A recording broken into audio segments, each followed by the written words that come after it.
Gamblers lost $5.4 billion to poker machines in registered clubs last financial year, and spending has increased overall. Alison Keogh is with the Alliance for Gambling Reform and joins me now in the studio. Alison, thanks so much for coming in.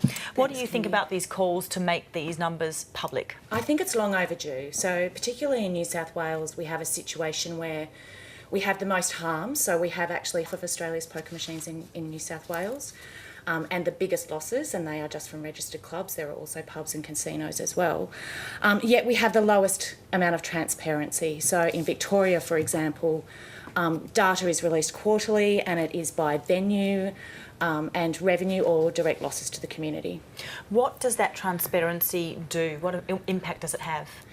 I think it'll tell us where the impacts are most felt. Yeah. So what we know, for example, in Fairfield, $681 million in that local government area is estimated as losses last financial year. Things like family breakdown, divorce, suicide, all sorts of impacts have really felt quite acutely in those areas where we have high concentration.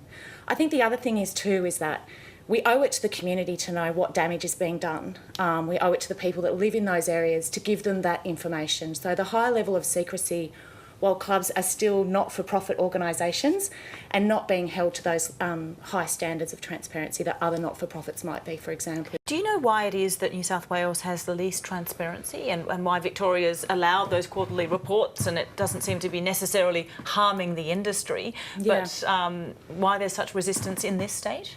That's a really good question for state government, Kumi. Yeah, I'm sure it is. Yeah, and I think that that's something that we do need to put to them in terms of, you know, they represent us. This is about really looking at communities that are hurting, but empowering those communities with the knowledge so that they have that and they can fight against this. You mentioned Fairfield, Alison. Those figures there are extraordinary. More than 10% of the average annual local income is lost through gambling.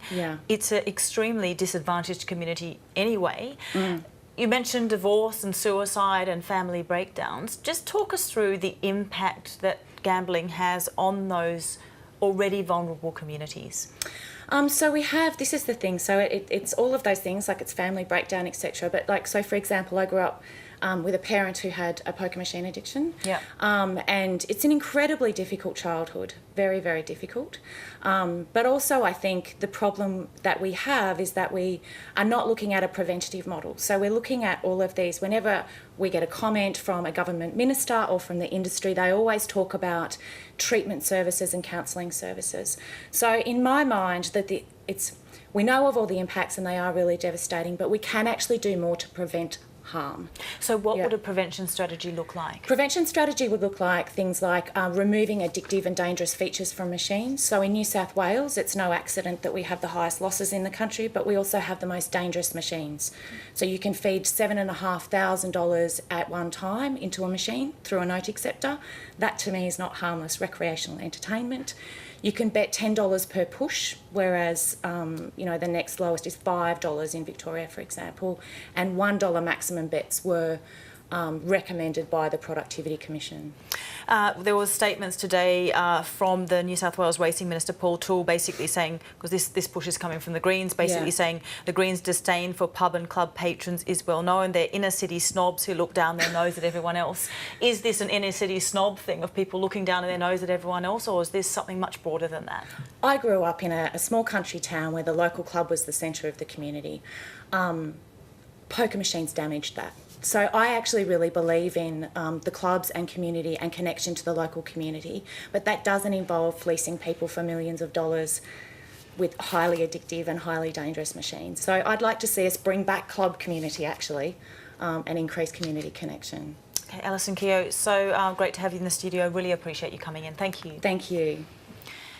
Now to the latest development in a class action for drivers affected by Volkswagen's global emissions cheating scandal. One of the law firms behind the class action alleges that Volkswagen has been trying to pressure drivers into signing waivers if they refuse the software fix offered as part of the recall. 90,000 drivers are affected by the recall, and there are now court cases against Volkswagen in Australia. Consumer Affairs reporter Amy Bainbridge has more. What's emerged a short